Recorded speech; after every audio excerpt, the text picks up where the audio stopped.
Art council of Pakistan Karachi کی جانب سے صحافیوں کے اعزاز میں افطار ڈنر اور عشائیے کا اہتمام کیا گیا تھا۔ اس شاندار اور پروقار تقریب میں صحافیوں کی بڑی تعداد نے شرکت کی۔ اس موقع پر صدر آرٹ کونسل محمد احمد شاہ نے اراکین گورننگ باڈی کے ہمراہ صحافیوں کو خوش آمدید کہا۔ جو اب بلا مبالغہ پاکستان کا سب سے بڑا ادارہ تو ہے ہی، لیکن دنیا میں ایک بہت بڑا اس کا نام اور شہرت ہے، اور جو ہمارا باڈی آف ورک ہے وہ دنیا کے کسی ثقافتی ادارے سے زیادہ ہے۔ سو اس میں ہماری محنت سے زیادہ میں آپ سب کو کریڈٹ دیتا ہوں کہ ہمارے پاس 1000، 2000، 5000، 10000، 20000، 50000 لوگ فیسٹیول میں آ جاتے ہیں، لیکن آپ دنیا کے 150 سے زیادہ ملکوں میں اب تو پرنٹ بھی سارا ڈیجیٹل پہ جا رہا ہے، ٹی وی چینلز، ہمارے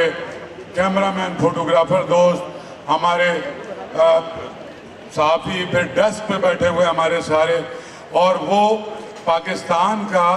ایک چہرہ تو انتہائی شدید بری خبروں کی لپیٹ میں ہمیشہ رہتا ہے، لیکن جو سافٹ فیس ہے پاکستان کا، اس کو دکھانے کے لیے جو ایک تصور یہ تھا کہ پاکستانی میڈیا بغیر کسی کمرشل کے تو آرٹس کونسل 1 روپے کا اشتہار نہیں دیتا، لیکن اربوں روپے کی پروموشن اس کو ملتی ہے،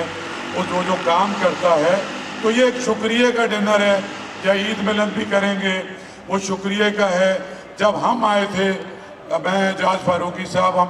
تو اس وقت ہمارے آئین میں نہیں تھا کہ صحافیوں کو ممبر بنا سکیں، سو ہم نے کہا کہ آئین میں صرف ایک لائن کی تبدیلی کی کہ وہ سارے صحافی، فوٹو جرنلسٹ، کیمرہ مین جو promotion of art and culture میں کسی بھی طرح سے معاون ثابت ہوتے ہیں، سو اس کو لیجیٹمائٹ کیا، اور لیجیٹمائٹ کر کے کوئی 951 صحافیوں کو ہم نے ممبر بنایا۔ جبکہ افطار اور عشائیے میں صوبائی وزیر ثقافت سید ذوالفقار علی شاہ، پاکستان پیپلز پارٹی سندھ کے صدر نثار خورو، صوبائی وزیر بلدیات سعید غنی، کراچی پریس کلب کے صدر فاضل جمیلی، آرٹ کونسل کے سیکریٹری اعجاز احمد فاروقی، سینئر صحافی AH خانزادہ، سینئر صحافی مظہر عباس۔ عشائیے اور افطار ڈنر میں صحافیوں کی بڑی تعداد نے شرکت کی، جس میں پرنٹ میڈیا، الیکٹرونک میڈیا اور ڈیجیٹل میڈیا کے نمائندوں نے بڑی تعداد میں شرکت کی۔ پاکستان پیپلز پارٹی کے رہنما وقار مہندی نے میڈیا سے بات چیت کرتے ہوئے کہا، ہمارے میڈیا کے دوست بھی ہیں، پولیٹیکل لوگ بھی ہیں، صحافی بھی ہیں، مختلف سول سوسائٹی کے بھی لوگ بھی ہیں، تو میں دعا ہے کہ اللہ تعالیٰ احمد شاہ صاحب کے توفیقات میں اضافہ فرمائے، اس کا ان کو اجر دے، اس طرح سے محفلیں سجاتے رہیں اور لوگوں کے درمیان جو ہے خوشیاں بانٹتے رہیں۔ اچھا، یہ بتائیں کہ کینال کے حوالے سے اب میونسپلٹی کا روز بہ روز سخت ہوتا جا رہا ہے، کیا کہنا جی؟ ہمارا پہلے دن سے موقف سخت ہے، اور آپ دیکھیں جب کالا باغ ڈیم کا ایشو تھا تب بھی، جب گریٹر تھل کینال کا ایشو تب بھی، پاکستان پیپلز پارٹی ہمیشہ فرنٹ لائن پہ رہی ہے، اس نے بھرپور اس کے لیے آواز اٹھائی ہے، کیونکہ سندھ کی دھرتی ہماری ماں ہے، اور سندھ کی دھرتی کے ساتھ جو بھی زیادتی کرے گا اس کے خلاف ہم آواز بھی اٹھائیں گے اور جدوجہد بھی کریں گے۔ پہلے بھی ہم نے جدوجہد کی، اور ابھی بھی ان کینالز کے خلاف جو ہمارا موقف ہے پارٹی کا وہ واضح ہے کہ ہم اس کینال کو کسی صورت بھی قبول نہیں کریں گے، برداشت نہیں کریں گے، اور اس منصوبے کو ہم نے مسرت کیا ہے۔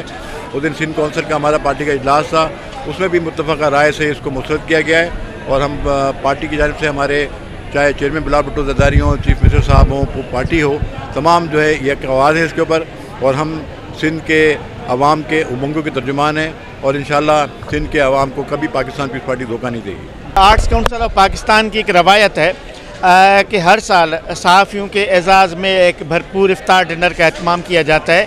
جس میں میڈیا سے وابستہ ہر شعبے کے لوگ شریک ہوتے ہیں، چاہے وہ رپورٹرز ہوں، چاہے اینکرز ہوں، ڈائریکٹر نیوز ہوں، کیمرہ مین ہوں، فوٹوگرافرز ہوں، اخباران کے ایڈیٹرز ہوں، یعنی ہر شعبہ جو صحافت سے وابستہ ہے اس سے وابستہ لوگ اس افطار ڈنر میں شرکت کرتے ہیں۔ اس کا فائدہ جو ہوتا ہے ہمیں، خاص طور پہ صحافیوں کو، عام طور پہ ہمیں ملنے جلنے کا موقع نہیں ملتا، یہاں پہنچ کر تمام دوستوں سے سال میں ایک بار اچھی سی ملاقات ہو جاتی ہے، اور میڈیا کے لوگوں کی آپس میں کم از کم ایک دوسرے کے مسائل سنتے ہیں، آپس میں ایک اچھی گپ شپ ہو جاتی ہے۔